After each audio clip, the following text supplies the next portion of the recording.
everyone, welcome back to my channel. My name is Jax. For those of you who are new here, I make videos documenting my eating disorder recovery journey, and let's just say it has been a journey. I will leave a link below to my initial description, excuse me, sign, to my initial story, everything about how I suffered for a 13-year eating disorder. And 2018 was a year of leaps and bounds. It was the first cheat meal that I'd had in 13 years. It was the first time I really began taking charge of my recovery.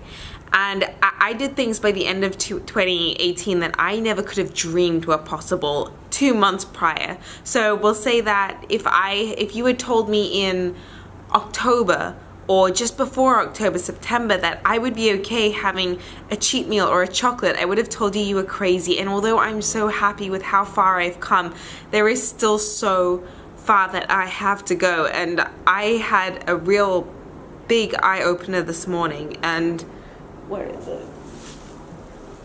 I was supposed to film my Fear Food Friday this morning, and I had a bit of a hiccup and a meltdown. So I'm on crutches at the moment because I have torn my meniscus. I've done so much damage within my knee from overtraining, over-exercising, under-eating, not listening to what the doctors tell me to do, walking excessively just to burn off any added calories that I have, counting my steps, making sure I get above 15,000 steps in a day, and it is just reaped the toll on my body. So there has been a lot of snotty, ugly cries. This is the third time that I've filmed this video.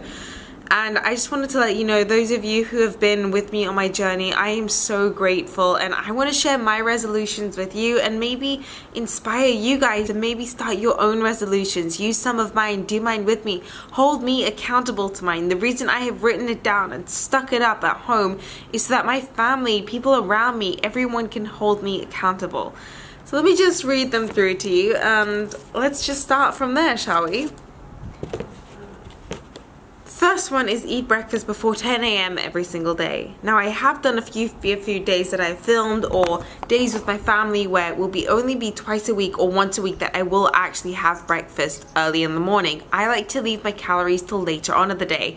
Now, that is a form of intermittent fasting. That is a form of restriction. I like to save my calories a lot for the end of the day. And that is just one, my body's not ready for that. That's an unhealthy mindset around food, and it's just a crutch that I hold on to. Yeah, it's okay if I eat a big lunch later on because it's my first meal of the day. So that is a huge one for me, is have breakfast before 10 a.m. every single day. Oops. Let me read. So I'm just reading this for Jax, why are you looking somewhere weirdly? So I had initially, after my meltdown with my crutches, bawling my eyes out, realizing that this was my fault, written it down on a piece of cardboard. But don't worry, I'm making it pretty too.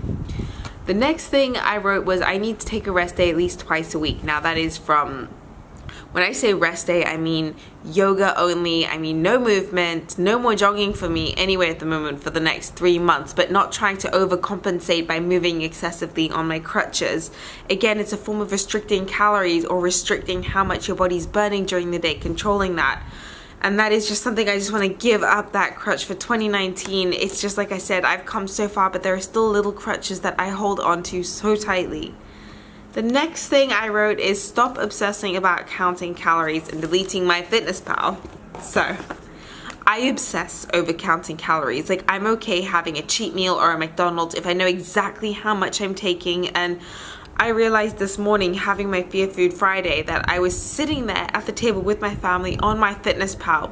I was stuck on MyFitnessPal an hour before we left the house because I was so paranoid and panicky. I was like, okay, I'm allowed a cheat meal, but let me just minimize the damage done and no more of that form of restricting. And I can't have MyFitnessPal on my phone because I will check it. I will check LifeSum. So no more calorie counting apps on my phone. That one's terrifying for me because I start to panic and I over-exaggerate what I'm doing in my head, or over-exaggerate the calories, or anyway, no more of that. No more of that thinking around the calorie content of a meal, focusing more about who's having the meal with me and hopefully going from there. The next thing I want to write is eat a different dinner every single night. Now, I have my crutch and my go-to meals. I'll eat something differently maybe on a day that I'm filming or twice a week, but I will always have my go-tos. Even in a restaurant, I have my go-to menu, like meal that I order, and I've got to stop doing that. In order to grow and expand, I've got to push outside my comfort zone, and that is something that I'm just not good at doing. I know I have my crutch meals every single night. And so that is going to be a really difficult one for me to break, and what I'm probably going to have to do is put foods in a hat and draw out one every single evening and make whatever I draw.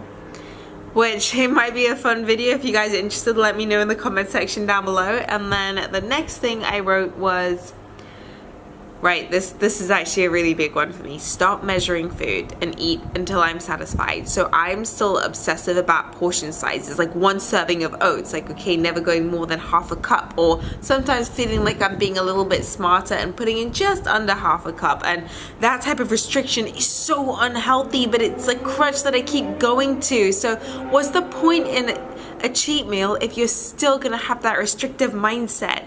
You've got to, I've got to just abolish this disorder once and for all, you know, mentally, physically. It's, you know, committing wholeheartedly, jumping 2 feet into recovery.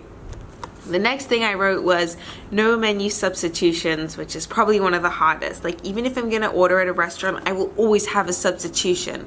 Even if it's dressing on the side, and then I'll add in half of the dressing. But it's just this obsessive need for control, and it's one thing that just takes over everything. So those are my 7 resolutions. And you know what? You see me eating a McDonald's for a cheat meal, and I know you're inspired and you're like, I hope I can do that one day too. But that doesn't mean you wake up one day and you're fully aha recovered. Let's just wait for the plane. Thank you. It doesn't mean you wake up one morning and you're fully recovered, you feel amazing, let's start the day, no longer does it control me. It does. It is always there. It is always that niggling little voice. So the only way to commit to recovery is to share these things, to realize that you're not alone with thinking this. Maybe you didn't realize that. Yes, you're okay having cheat meals, but are you still obsessively counting the calories around those meals? And just because you have a certain action, it's the thoughts that go with the action. And like I said, it's my brother's wedding later on during the year, and I have pushed myself to a point where it is my fault that I'm on the crunches, and I'm not going to be on crutches by his wedding. And I want to enjoy these moments and not panic, not obsess, going on a plane, having to pack plane snacks.